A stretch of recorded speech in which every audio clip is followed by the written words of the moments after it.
Thank you for tuning in to Faith in Politics. As we near the end of 2021, we give thanks to all that God has done, and we are excited about the future here at Colo TV and Faith in Politics. You know, the reason why we started Faith in Politics was because today, America's trust in mainstream media is down to 36%, according to a Gallup poll. Not to mention, there's a lack of godly perspective in politics. So during the pandemic, we started by recording a humble Zoom call. From there, it grew to a talk show at K-Light Radio. After hearing from you, today we are bringing your local stories from across Hawaii. Thank you for your support, both financially and through your prayers in our efforts to produce Faith in Politics. As the year comes to a close, would you consider making a tax-deductible donation in support of this program? As you can imagine, there's a lot of effort that goes into producing Faith in Politics, but it's worth it because we are bringing a godly voice to the political arena. Thank you for partnering with us in producing Faith in Politics. And now, we hope you enjoy the program that we together produced.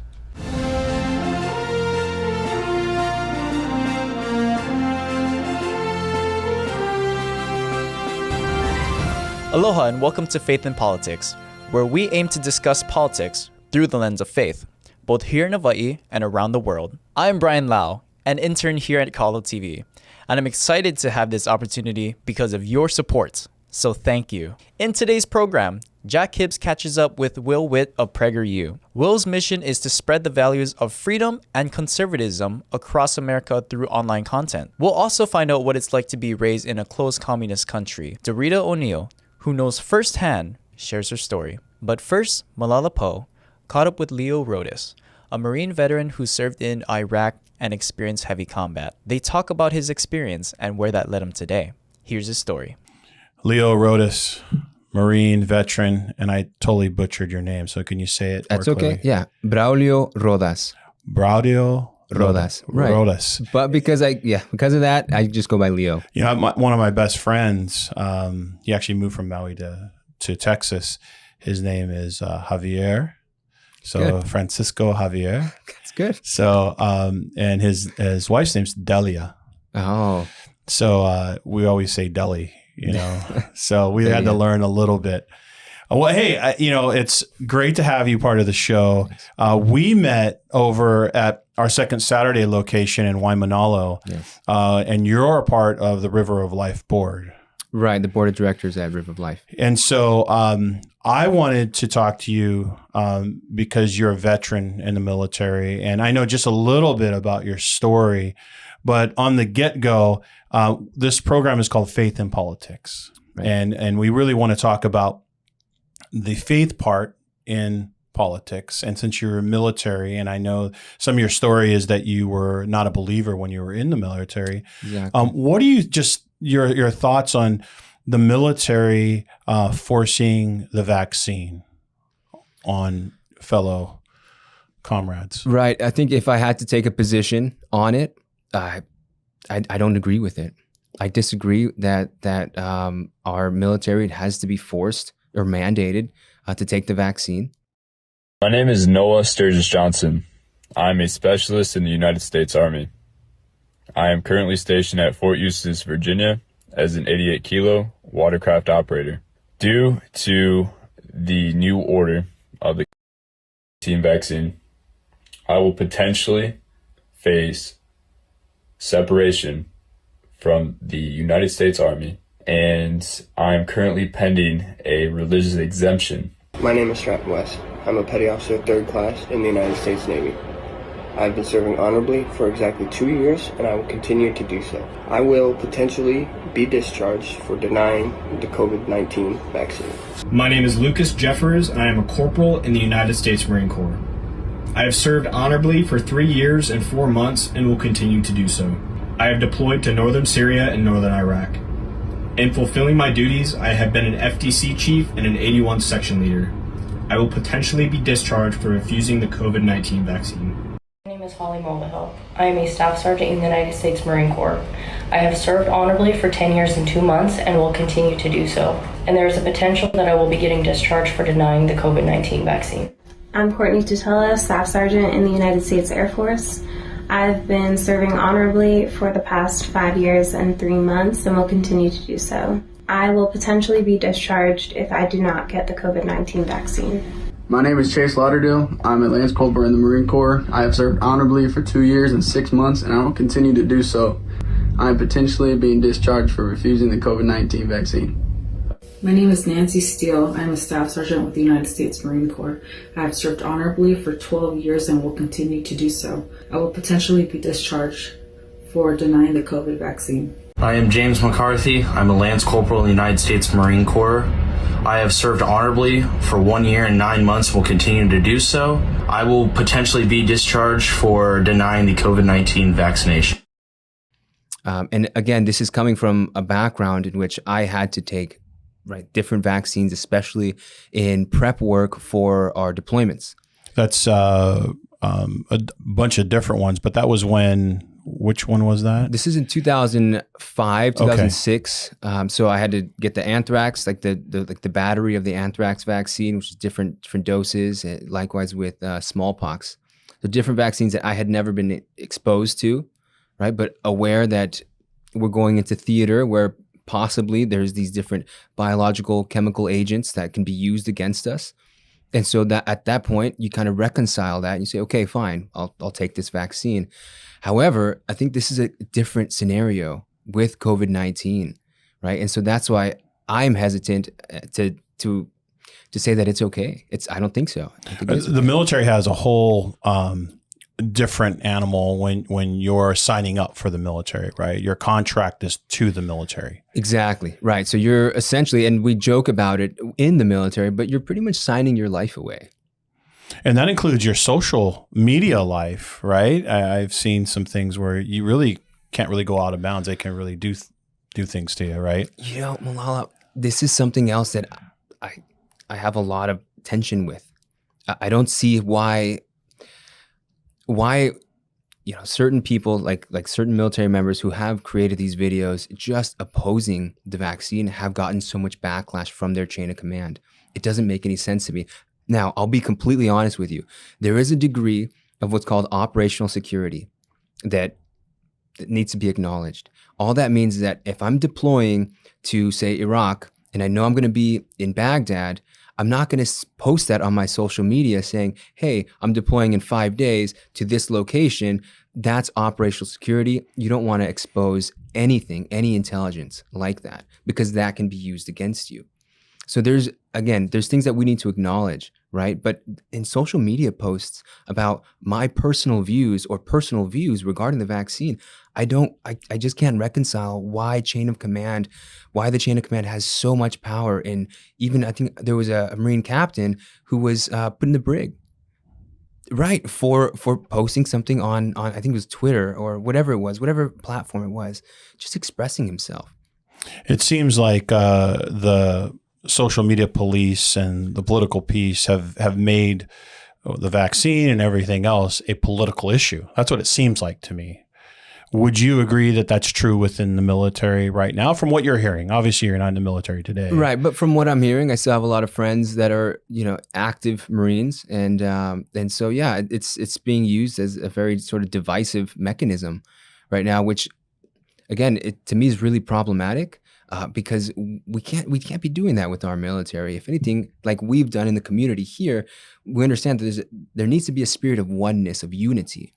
So that needs to be so much more evident in our military. Well, I remember when you were proud to serve in the military, and what I'm hearing even today with this vaccine is a lot of the Navy SEALs that are located here in Hawaii are not willing to take the vaccine. I find it very interesting that you have to take all these precautions to go to a place, all this training, hundreds of thousands, not millions of dollars for a body, a person, or a Navy SEAL to go into a foreign land to do whatever the job that they're doing. Very dangerous. Right. And yet they could lose their job over a vaccine. Exactly. I mean, even just that statement alone, you can start to unpack the problems that are existing, again, within our chain of command. That's not taking care of the troops that are actually doing the work on the ground. This is where the problem exists. Kind of moving to same but different subject, Afghanistan. What did you think about the pullout of Afghanistan? I cringed. I was completely heartbroken that just at the international scale, just on to everyone, I think that we looked buffoonish. We looked awful. And it should never have been that way. And I understand that the previous administration had started to bring troops back or whatever it was. It's fine, but with this new administration, it takes time, right? And so they had already made some extensions. They had already done whatever they had to. It didn't have to happen that way, right? And I understand a lot of the higher brass, the generals are saying, we didn't think that the ANA, the Afghan National Army, would fall apart like that. It's just passing the blame. That's just, we didn't think so. We didn't know. Of course we knew. 13 soldiers. From 2-1, from 2nd Battalion, 1st Marines, out of Camp Porno. These are the guys that I served with when I was leaving, when I EAS out of the Marines. This is my last duty station. 2nd Battalion, 1st Marines. It's heartbreaking to know that it's your junior Marines that are out there risking their lives, and it has to happen like that. A suicide bomber, right? An S-Vest coming into really close to where these Marines are, to where their patrol base was. It just doesn't have to happen that way. And it still is. I have to look at the calendar sometimes and say, what year is this? That we're still making these mistakes. We didn't learn from the invasion from 2001, 2003. We still didn't learn. I just don't understand. So again, it's heartbreaking. You can see that it's really a soft point for me also. Yeah, and your story, I'd love for you to share a little bit about your story, because you seem, from what I understand, from what I've seen and heard, you're really on the ground levels, I guess what I'm trying to communicate. Right. And so I came in 2005. I came in 2005 when I hit the fleet. It's called the Fleet Marine Corps. I went to 3rd Battalion, 4th Marines, and that's in 29 Palms. That's in California. It's in the desert, and it's probably the best place to train for the Middle East, and not good for anything else. That's about it. And so my job was on the ground. Was an 0311 infantryman. And that's just a job designation, 0311. 03 is infantry, and then 11 is just, again, a designation of what you're going to be doing. And so for us, with 3rd Battalion, 4th Marines Lima Company, that meant we were on the ground, oftentimes face painted, kicking down doors, doing raids, acquiring intelligence, things like that. Taking, sometimes, if we had intel indicating that there was a high value target, we'd cordon the area off, and we take these targets down. So this is what we did. But with that, I want to include that being on the ground makes you so vulnerable to everything else going on. So we weren't in Humvees, although we had them, a different platoon operated in the Humvees. Although there were small tanks, LAVs, that's a whole nother designation of infantry that uses those vehicles. So for us, strictly on the ground. Running, walking, doing all that. Yeah. Wow. Now you tell a story about you go into a building, and right. Tell us about that story. Yeah. So this is so my team leader at the time. I was a junior Marine. This is my team leader was kind of was pinned down. But let me lead up to that story. So intelligence indicated that there was an IED making factory, IED, improvised explosive device making factory. So what you typically find are, maybe some warheads, like RPG-7 warheads, maybe some blasting caps. And that's what we found. We found some timers. We found some wires, things like that, some blasting caps.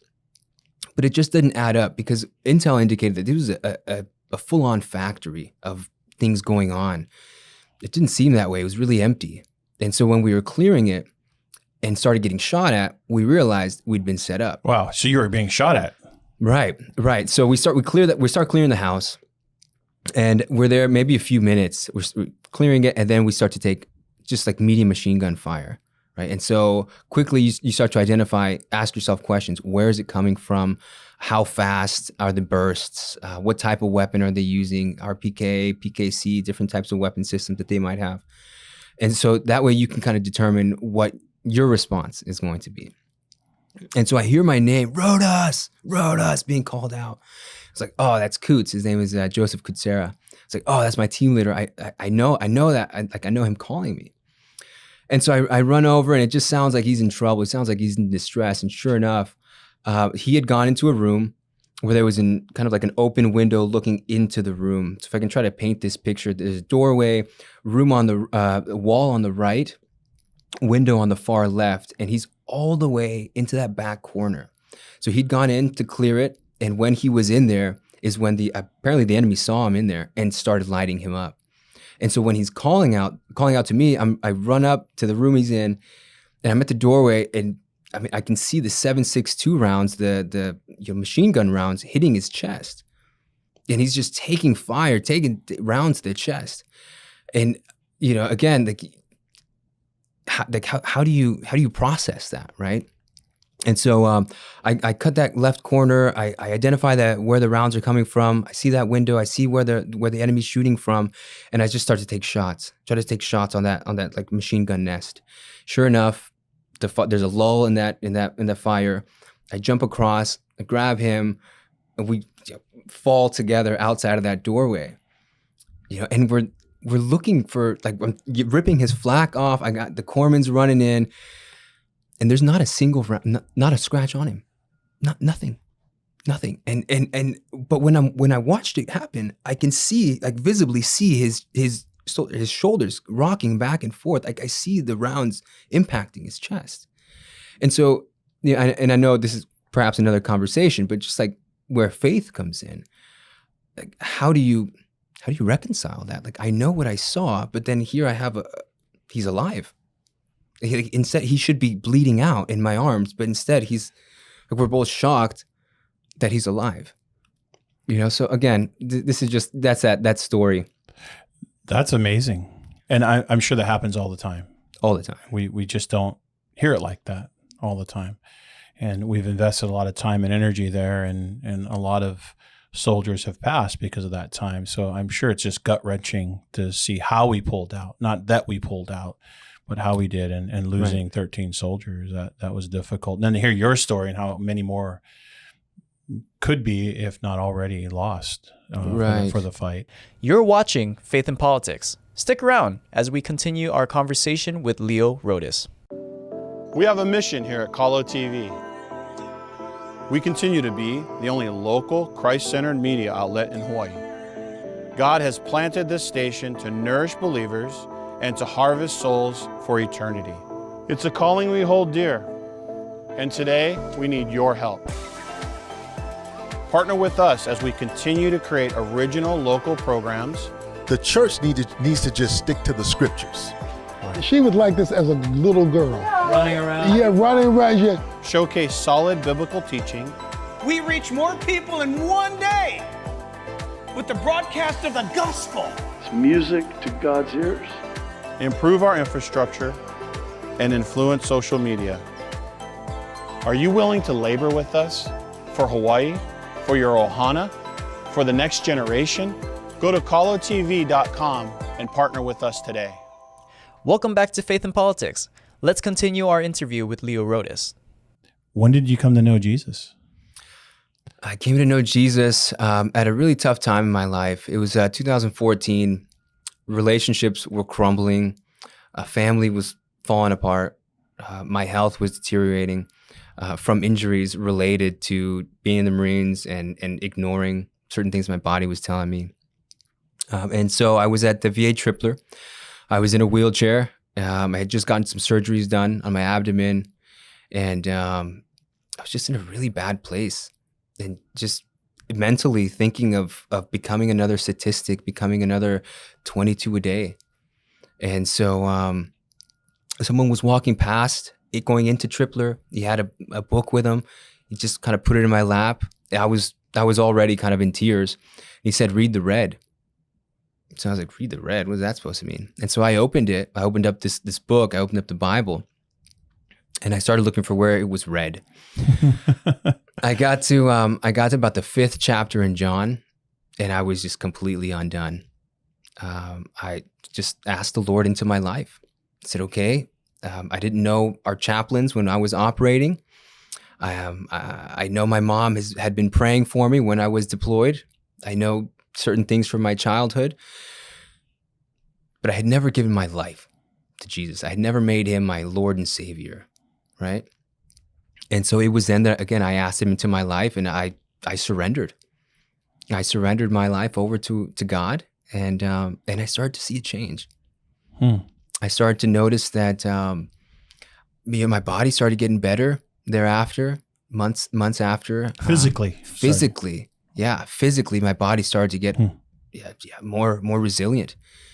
My thoughts, even, certain things, that dreams that you might have, certain things that were going on mentally, the violence, all that started to subside.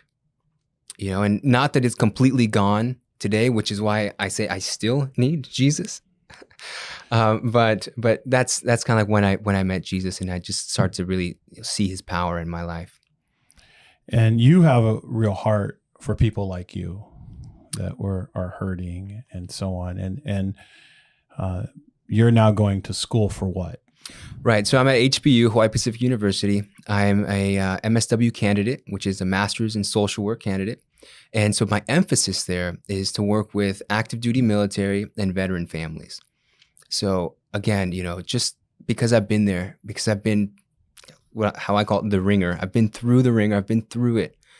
And I know what broken families look like. And I know what it even looks like before they get to that point. And so I want to be there when we want to bring people together in this sort of like reconciliation. I want to be part of this sort of concept of agents of reconciliation, of bringing families back together, right? So that's the population that I'm sort of, I have nearest to my heart, especially also because of the different things that plague these populations, like addictions, right? Drugs and alcohol and different things like that. Like I've seen that, I've lived that, I know what it's like. Right? I've been down these roads before myself. And so I understand the language, I understand that culture. That's where I want to be. What brought you to River of Life?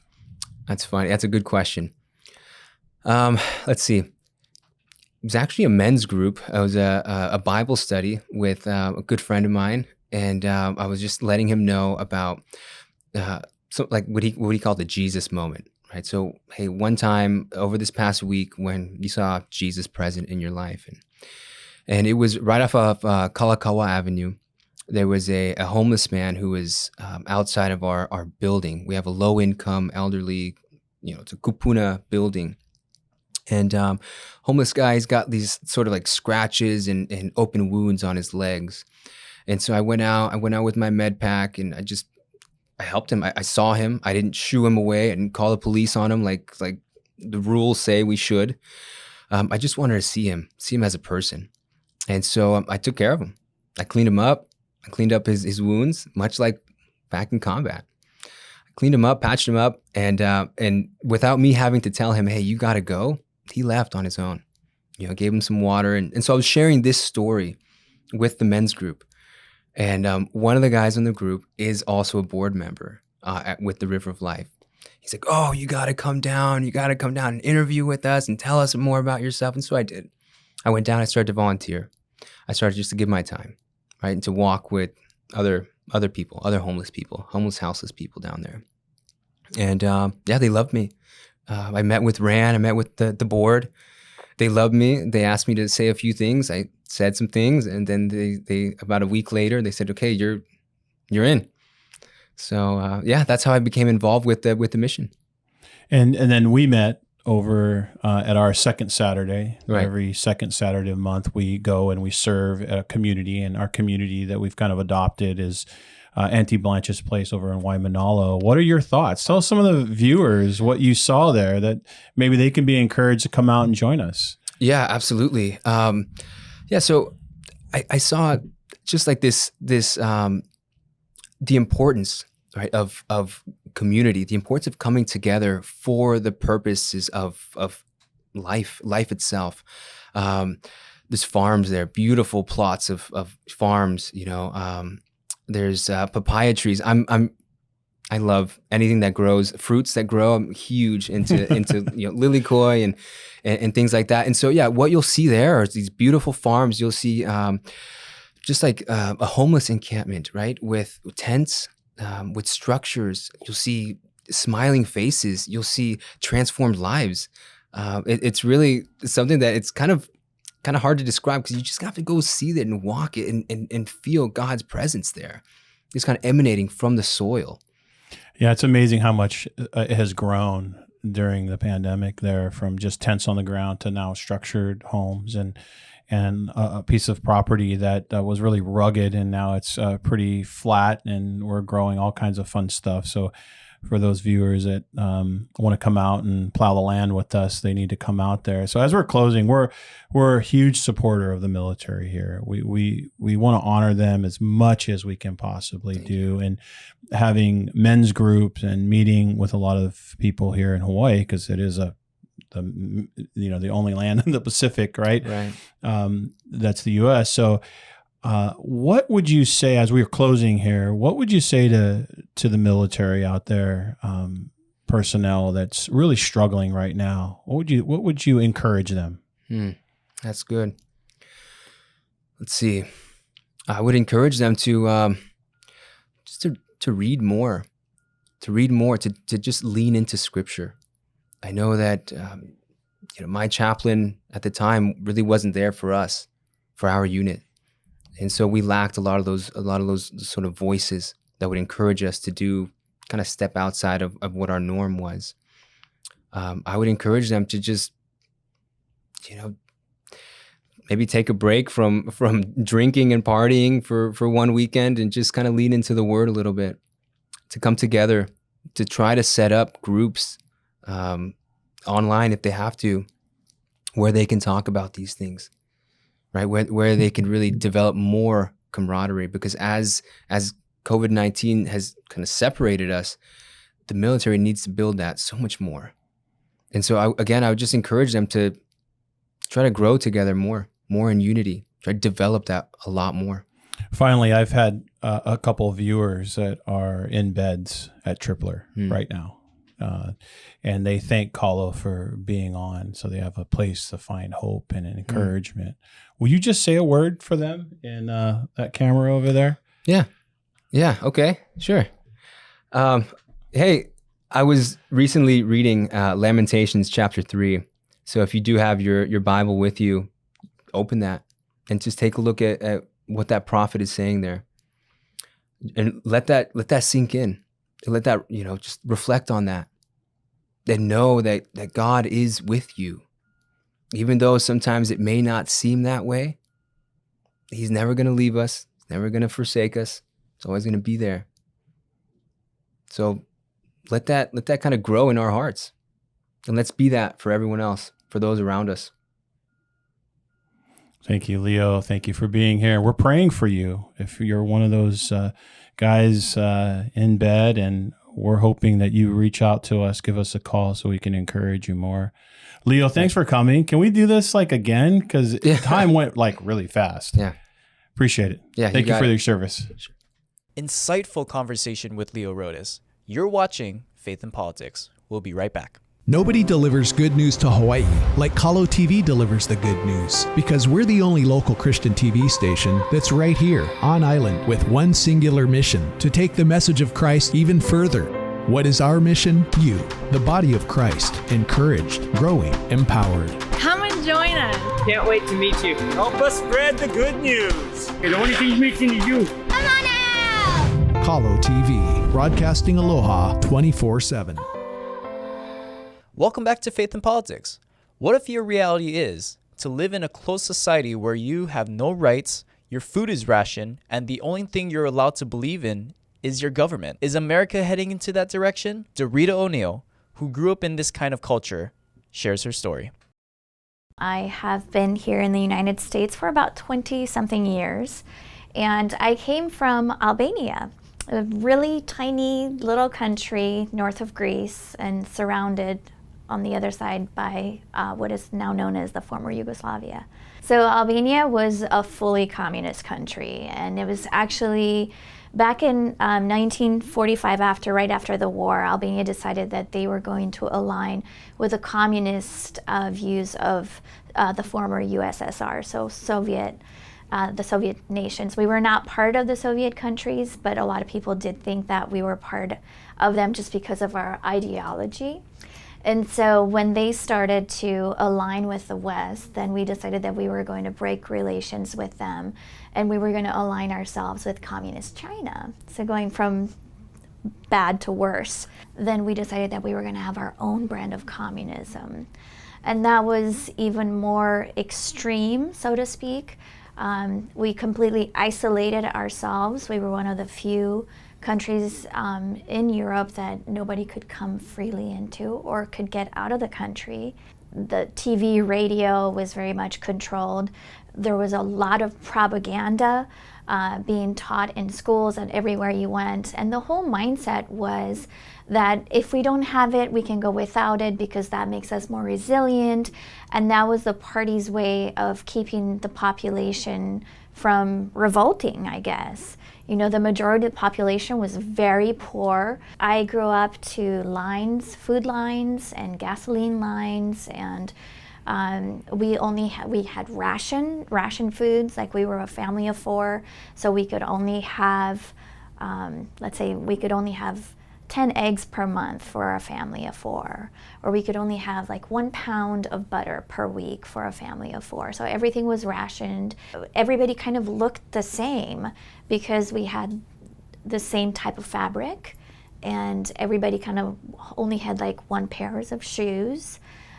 When my mom would tell me to go to the store to buy some bread, I didn't have to ask her what type of bread because there was only 1 type of bread that would be available. And even with that, I would have to wait in line for, 45 minutes or so because to just get the 1 loaf of bread. We did not have water all the time. Neither did we have electricity. And so winters in Albania can get kind of cold, maybe in the 30s.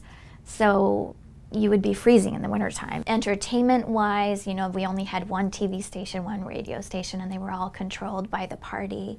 And so we always thought that our situation was so much better than the rest of the world because the party would always just show that the West is full of riots and homelessness, and look at how good it is here in our country. There's no homeless people here, and everybody has a job, and we can provide for ourselves. And they always showed only the bad side of the West. They never showed all the modern things and cars. And oh yeah, people did not have cars.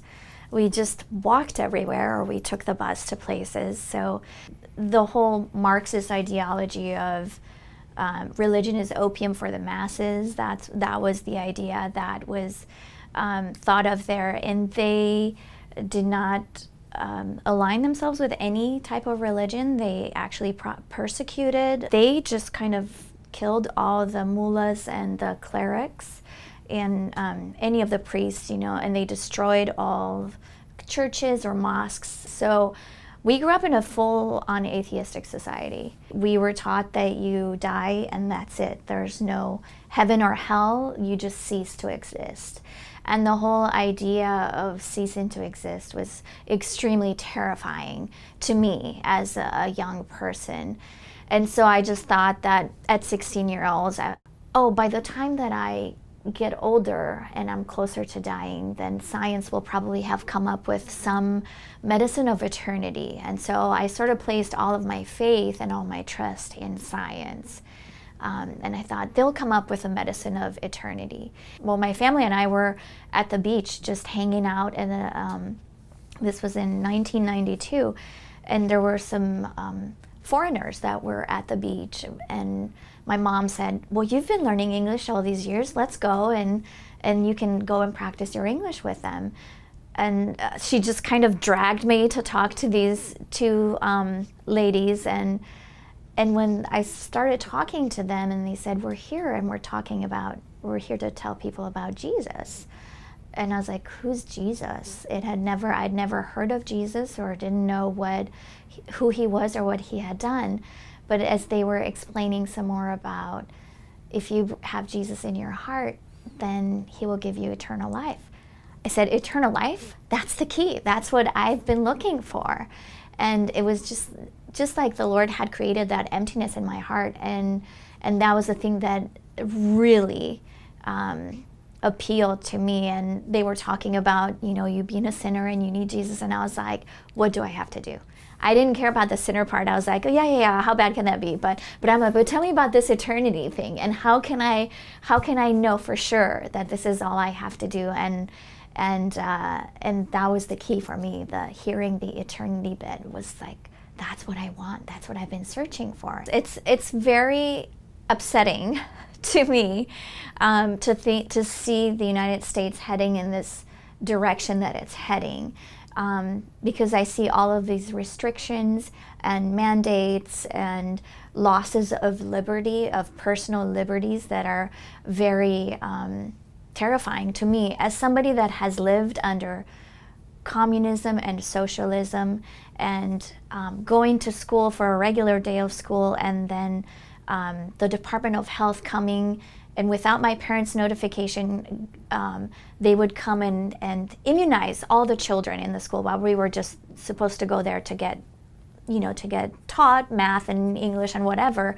And we were getting immunizations without my parents knowing. And then I'd go home and I'd say, I had a shot today, or I had my teeth drilled today, without my mom knowing or my dad knowing. And seeing those mandates, the other day I was reading on the local papers that these buses were going to go and be available in the high schools here on the island, so for whoever that needed to get immunizations. And to me, that was very scary. I left my country and my family members and everybody so that I could be somewhere where I could be free to think for myself and to believe in the things that I wanted to believe into, and if I wanted to follow the Lord in that way, and to have that medical freedom to say yes or no to certain treatments or things like that. And I never thought that in 20 short years I would be in a position where I'm faced with mandates and restrictions and putting masks on. And that's how it starts. And the propaganda that keeps getting poured all over this island. When I hear the news, or when I read the news, or when I watch the TV, it is very frightening to me. It feels like the noose is tightening, and a lot of people might just think, oh, it's just a shot, what's the big deal? But that's how it starts. And once the government has access to your medical and tells you what you can and cannot, what type of treatment can and cannot have, and what shot should you and should you not have, then they've taken over more than they should have. And to me, that's the scary part, that we're allowing them and we're handing over all of our rights, and we're saying, here you go, you can make all the decisions for me. And what is it going to stop? Where is it going to stop? And I'm seeing it with the flight restrictions as well. That's actually really, it's taken me back to a time where you had to stay put. You had to get permission in order to go from one place to another. You couldn't just up and leave and move from one city to another. You had to have permission. Like I said, I did live under communism, and the Lord found me there and saved me there. And I lived under socialism there, and then the Lord brought me here in the US, and I've lived under freedom. And my first reaction when I was starting to seeing all of the changes that were happening here in the United States was to fear and to be anxious about what my future and what my children's future might look like. And yet the Lord keeps reminding me that He is in control, and that He has not forgotten me, and He saved me, and He took care of me while I was under communism and socialism, and He will do the same here. So what has been my challenge to myself is to just keep focusing on the Lord. In Psalm 121, the Lord, it says, I lift my eyes up to the heavens. That's where my help comes from. The Lord is reminding me over and over again that I need to focus my eyes on Him and to just seek Him, and then He will take care of everything. I mean, maybe now is the time that the church needs to really counting the cost with our relationship with the Lord. Did we really mean it that we would follow the Lord with no matter what happened? And so that's where I've kind of seen the Lord just take me on that. And of course, keep on telling people about Jesus, because this is a time of desperation and hopelessness.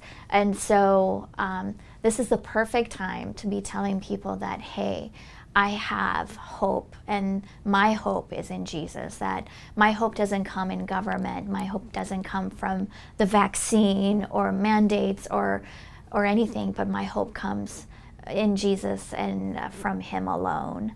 Special thanks to Dorita for sharing her perspective. When we return, Will Witt and Jack Hibbs talk about cultural values. You're watching Faith and Politics. We have a mission here at Calo TV. We continue to be the only local Christ-centered media outlet in Hawaii. God has planted this station to nourish believers and to harvest souls for eternity. It's a calling we hold dear, and today we need your help. Partner with us as we continue to create original local programs. The church needs to just stick to the scriptures. She was like this as a little girl. Running around? Yeah, running around. Yeah. Showcase solid biblical teaching. We reach more people in one day with the broadcast of the gospel. It's music to God's ears. Improve our infrastructure and influence social media. Are you willing to labor with us for Hawaii, for your ohana, for the next generation? Go to calotv.com and partner with us today. Welcome back to Faith and Politics. Jack Hibbs caught up with Will Witt of PragerU as they discuss our culture today. Here's a portion of their conversation. Will just got in today from New Orleans. He has been on a book tour, and he has authored a book. You guys, you know what? Listen, this is just the caliber of this 25-year-old and what God has done in his life so quickly. This guy wrote his first book, and he had his book tour, and it has already become number 6 on the New York Times best-selling list. You guys give a warm welcome to Will Witt. Woo! Thank you. Thank you, man. Thank you, man. I love it. Thank you. Yep. I just say one thing. Yep. So, it's not number 6 on the New York Times bestseller list because the New York Times hates conservatives. So they decided not to put us on the list.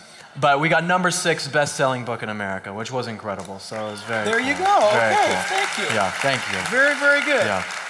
Well, can you say something even more specifically to the young people that are either here or watching? Give them some adrenaline as to why they should cut ties with distractions and actually make an investment like you did. My favorite book is The Picture of Dorian Gray. I'm not sure if many of you guys have read that. It's a classic from the 1800s by Oscar Wilde. And when I was in college, this was my freshman year of college, I was, at this time, an atheist. I was very sad with a lot of things going on in my life. I was debaucherous. I mean, I did a lot of things that Jesus would not be too proud of, we can put it that way. And during this time, I read this book, The Picture of Dorian Gray, and it was a life-changing book, because essentially within the book, it talks about how you can do all of these things, these material things in your life, and it can feel really good in the moment, and people might look at you a certain way, outside people, but your soul starves, and your soul ends up dying, and that's what happens to Dorian in the book, and that is exactly how I felt. And then when I finally found out what truth is, first I became a conservative, and then as you heard from Jack earlier, I became a Christian. I felt incredibly compelled to speak truth. It's like when you feel like you've been lied to for your entire life, and then someone tells you what is actually true, you don't have a choice but to speak it. The reason why I got baptized is because I kind of said, the pandemic happened, and I was like, all right, I'm going to stop messing around. I'm gonna actually read the Bible. I'm gonna sit down and I'm going to read it. And I read the 4 Gospels, and I figured out that if Jesus really died for our sins and everything that is in here is true, then you don't have a choice but to give your life for him, right? I love it. Thank you. And so when you start to realize these types of things and know that there is truth out there and that you don't have to believe the lies and that you can be a strong, adamant voice for something, you feel compelled to do so. And so that's how I felt. And I'll tell one more story quickly. Please. When I was in college, and I was still kind of figuring out my politics and a lot of different things, and I actually didn't include this in the book, so this is special for everyone here. But there was a girl in one of my classes, this was in my political science course, which was all full of leftist nonsense, but I was still figuring things out, and she had a Trump pin on her backpack, right? This was in 2016. And she came up to me, random girl I hadn't really met before, and she said, "Hey, who are you voting for?" I said, "I don't know, why are you talking to me?" You know? And she said, "Oh, I'm voting for Trump." And I said, "Oh, that's really cool, why are you doing that?"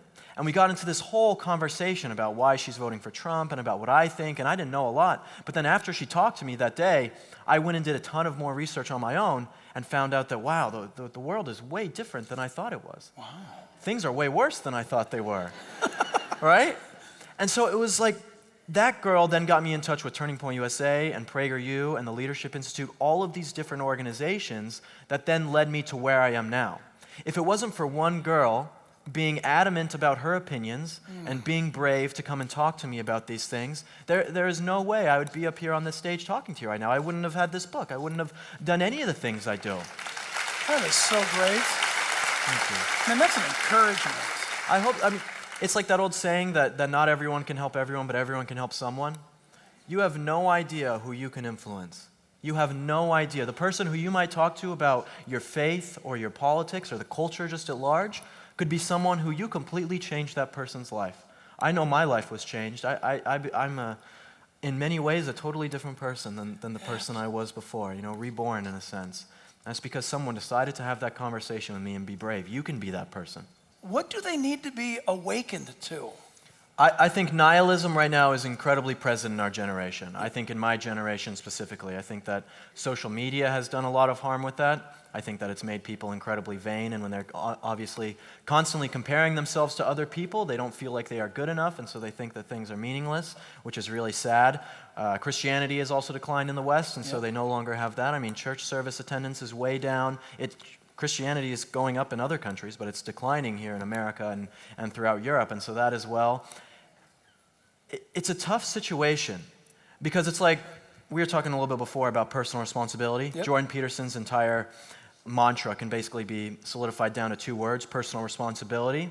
And it's like, how can you distill personal responsibility into someone who doesn't want it themselves? Right? It's an incredibly hard thing to do, especially as parents. I understand, you want your kids to take responsibility for what they're doing, not feel entitled. And I know for a fact that when I was going through college and high school and my mom tried to make me have more personal responsibility, there was a lot of times I didn't really listen to her, when I should have. But these are things that have to come from the individual. Okay, they're things that can't necessarily come from always an outside source of someone coming in and telling them. There's a huge cultural problem as well with role models in this country. Yes. The young people don't have any role models, whether that's their parents because divorce rates are up, whether that's because they're looking for vapid Hollywood celebrities and Cardi B and these types of people to be their role models. There is no one teaching them good values in this country anymore the way that they used to be taught. And I think that's why we have a big gap, because we used to have shared values in this country.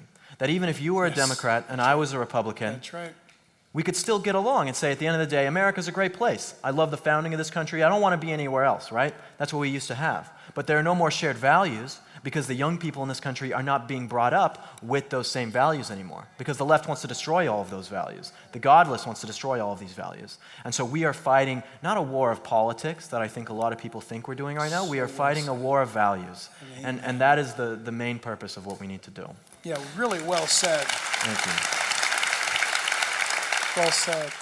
A spectator to your life would say, oh, come on, Will, you're just that white privileged guy out there. You got it on cruise. Everything just falls right in line for you. Would you feel comfortable sharing a little bit about how that's not the case? Definitely, yeah. I can share as much as I can here. I would say, as you guys have seen my videos, okay, I'm a pretty calm guy. All right? I don't get too mad at the people who are coming up and yelling at me or throwing discriminate hate at me, saying any of these things. I remain very calm. The only time that I've ever really gotten upset in any of my videos or arguments is when people come and talk to me about white privilege. I think that it is one of the most despicable things to say to people, because you are taking no look at how this person's life might actually have been or how it turned out, and you are trying to pigeonhole them just based on the color of their skin. I mean, it truly is a disgusting thing to say to people. That's right on. You know, and I grew up with not the most normal life. I think that, again, just like Jack said, people would look and say, oh, this easy white conservative, you know, he's been living like this his whole life. You know, I grew up as a liberal atheist. I grew up without my dad. My dad was in prison when I was growing up since the age of 5. My mom would work as a nurse in the psych unit. She had a lot of crazy stories doing that. 16-hour shifts on the weekends for my sister and I. You know, I hate to say this because I never want to make myself look like a victim whatsoever. I would hate that. You know, I don't even ever like to even talk about my story because I want people to know me for my ideas, not about my past or anything like that. That's why I don't care about the white privilege stuff or anything. But it's easy to look at people and think that they are a certain way or think that they act a certain way and expect them to always be that way. And people had a lot of low expectations for me and for my life. No one thought that I would ever be in this situation, now speaking at churches and doing this. I mean, it's quite the wild difference than from what I grew up with. But we have to come at people with an open mind. This is why my book works on compassion. There is a time and place for owning the libs, okay? We can have Ben Shapiro. Okay, folks, we're going to own the libs today, all right? That's good. It's good. It's not so bad, all right? Very good. There is a time and a place for that. Understood.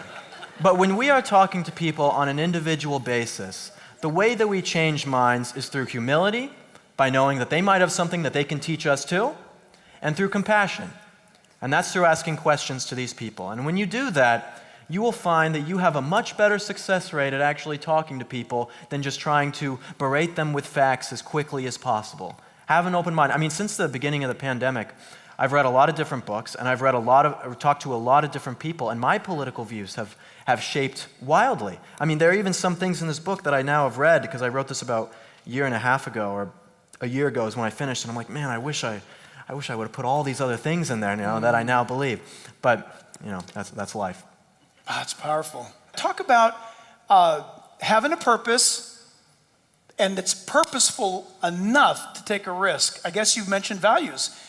Tell them regarding risk to value, that ratio of living life. You guys remember the Goya Beans guy? Yes. The CEO of Goya Beans? That guy came out and he said he supported President Trump, right? Yeah. And the day after, or not even the day after, the second after he did that, every single left-wing mainstream media company came out and said that Goya beans are racist, okay? These Mexican beans are now racist, apparently. And listen, I had maybe seen Goya beans on the shelf before, but I'd never bought Goya beans, anything like that. And so at first, it seemed really scary for this guy, right? He's like, oh my God, all these people are canceling me, and they're taking the things I said out of context, and they're hating on me. But then what happened the next day after things calmed down a little bit? I bought Goya beans. You bought Goya beans, right? Really? Every single conservative in America went out and bought Goya beans. We all... So people who are worried about what the left is going to do to them now should be far more worried about what's going to happen in the future if they do nothing now. Because things are getting worse in America. I think we can all agree with that. How many of you guys read Brave New World? Brave New World I read at the beginning of the pandemic, and it was a life-changing book for me. It really was. Because I've read 1984 as well, and I see there are some similarities there with 1984. But if you haven't read Brave New World, I highly recommend it, because I feel like we are getting to a place in the world that we are much closer to that type of dystopia than we are to a 1984 one. That's true. Because in Brave New World, what do these people have above everything else?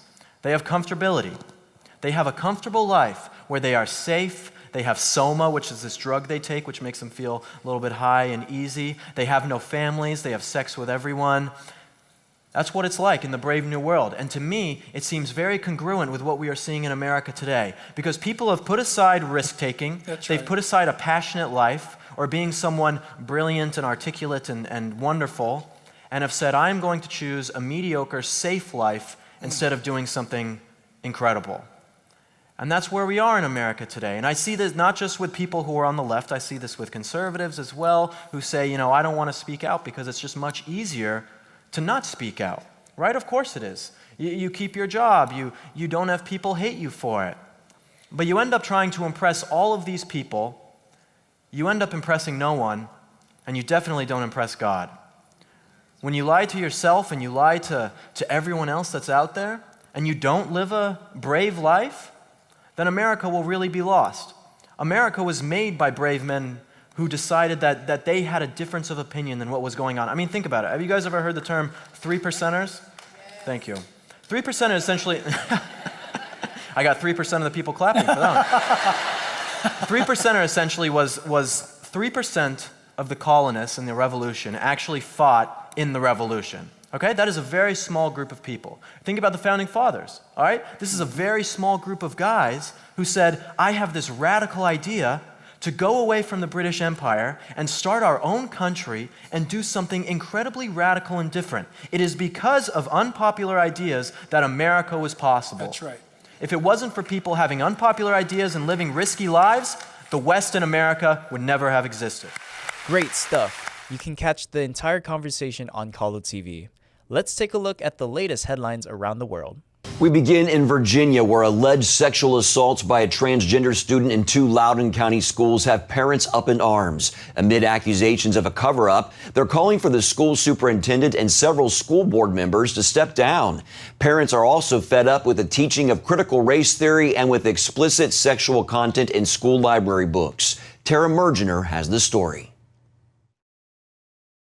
After months of turmoil over COVID restrictions, critical race theory, and transgender policies, there are now reports of 2 sexual assaults by a gender-fluid boy.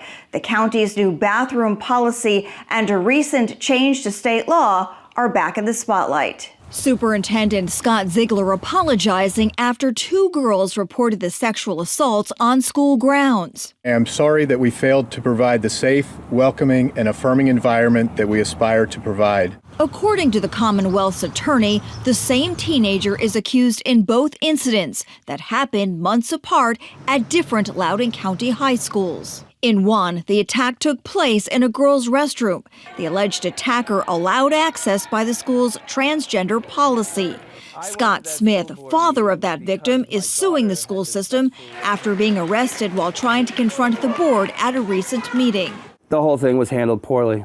The superintendent and the school board members insist they were not aware of the specific details of this incident until it was reported in media outlets. Mr. Ziegler, how could have you lied to all of these parents about what had happened to my daughter? This all brings renewed criticism on 2 controversial measures. The county's recently adopted rule allowing transgender students to use restrooms that match their gender identity, a policy supported by Virginia's Board of Education, and HB 257, a bill passed in the legislature by the Democrat majority that ended mandatory school reporting of certain crimes, including sexual battery. So that parents aren't aware, so that law enforcement isn't aware. And I think that had a direct impact on how they handled both of these rapes. Amid the latest fallout, one school board member abruptly resigned,